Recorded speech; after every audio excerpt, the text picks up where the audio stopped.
Olá, meu nome é Luiz Roberto, uma vez mais aqui no nosso canal Espiritismo em Pauta. Eu vou apresentar um vídeo para falar hoje sobre um tema cujo título eu dei Trabalhos de Cura pelo Espiritismo. Nem sei se já fiz algum outro vídeo com esse mesmo título, mas nos chamados de cura, os chamados trabalhos de cura pelo Espiritismo, o alvo é o espírito imortal, não é o corpo, é o espírito imortal. Do corpo a medicina cuida.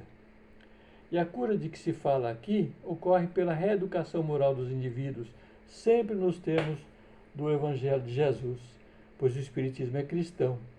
E o Espiritismo então nos cura pelo esclarecimento que naturalmente envolve teoria e prática a um só tempo, envolvendo inclusive o próprio necessitado no seu processo de cura. Nos centros espíritas existe, por exemplo, o passe. O passe é uma prática comum no Espiritismo, se constitui numa ferramenta muito importante no processo de cura, posto que visa desobstruir inicialmente o acúmulo fluídico de que está tomada a criatura, transformando esses fluidos então em seu inteiro teor, conforme nos ensina Edgar Amon, de quem nós já fizemos também uma pequena biografia, um vídeo, né, com a sua biografia. Muitos procuram os centros espíritas, então, pelos passes. Mas o passe não é tudo. Eu digo que procura pelos passes porque tem trabalho, por exemplo, na nossa casa, que não é um trabalho de passe. É um trabalho de estudos. E as pessoas vão lá em busca do passe. E muitos falam, não tem passe, vou embora. Pelo menos era assim quando eu frequentava esse tipo de trabalho. Né? Eu vou embora.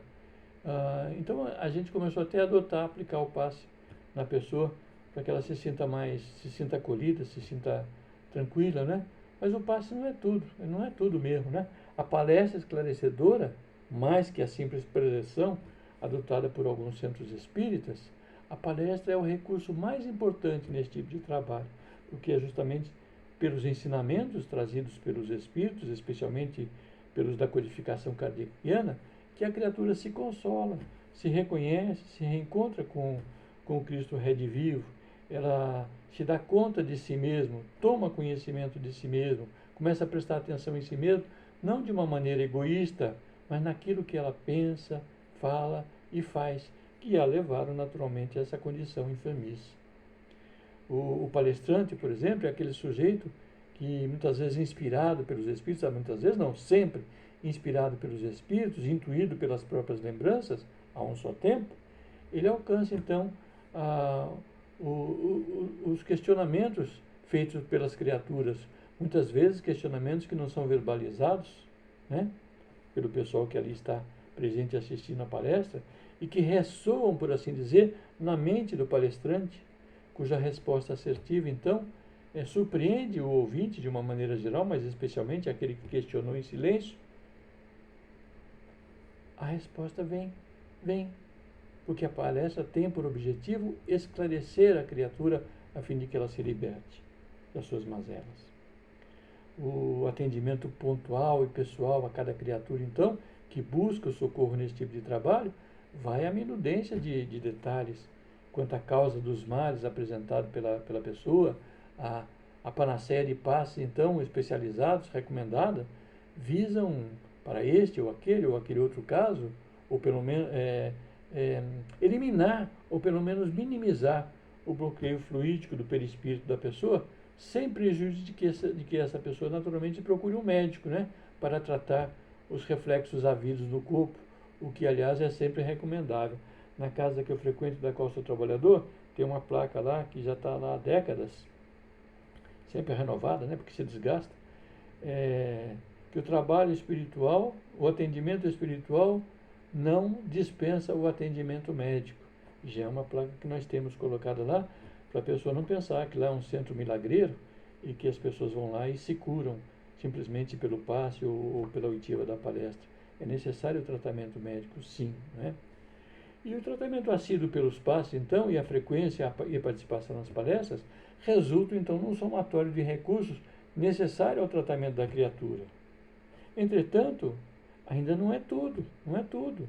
É necessário que o sujeito se lance com mãos à obra nas atividades caritativas, sempre presente em qualquer centro espírita. Eu já tenho 72 anos, conheço um bocado de centro espírita e não conheço um único que não tenha uma atividade caritativa habitual à qual possam se filiar as pessoas que buscam socorro no centro espírita para também atender aos necessitados. Então, o sujeito que vai em busca de socorro, que toma os passes, que ouve as palestras, ele também tem a necessidade de ir ao encontro da dor do seu próximo, né? Ir ao encontro do sofrimento do seu próximo, conhecer de perto a pobreza, que nem sempre é de recursos materiais, quase sempre, se não sempre, de ordem moral. Nós conhecemos e atendemos na nossa casa muitas vezes pessoas que são profissionais liberais, empresários, que têm uma casa muito boa, que têm uma cultura muito boa e que sofrem bastante, especialmente em razão da sua conduta moral. Então, ali eles são pobres e essa pobreza precisa ser mitigada a fim de que a riqueza se estabeleça no íntimo de cada um. E a criatura, então, que vai buscar o socorro na casa espírita, na condição de necessitado, ela deve vencer a sua própria impaciência. Ela levou muito tempo para ficar enferma, às vezes encarnações, que está eclodindo agora no seu corpo físico, e ela precisa de vencer essa própria impaciência. Então, trabalhar os próprios pensamentos, atrair para si, assim, elementos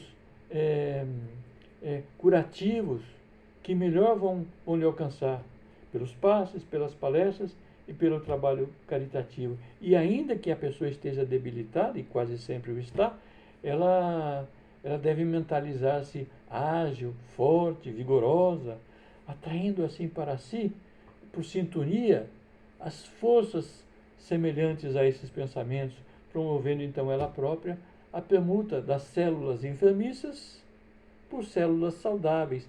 Isso desde o seu corpo perispiritual, alcançando propriamente então as células do corpo físico, né? Existe um preceito na literatura espírita que fala: ajuda-te a ti mesmo e o céu te ajudará. Disso, cabe afirmar então que deve a criatura buscar pela própria sanidade, manter reunidas todas as suas forças e produzir alegria e proveito a si próprio e aos outros, né? Na assistência fraternal em ação, assim como ela recebeu lá na casa espírita na qual foi acolhida. E esse conjunto, então, promove a saúde espiritual, psíquica e física da criatura, ao longo do tempo, sempre ao longo do tempo, porque o tempo é o Senhor da verdade. E quando a gente conhece a verdade, a gente se liberta, trabalha pela nossa própria libertação. Curta aí o nosso vídeo, comente e compartilhe os nossos vídeos. E vamos adiante.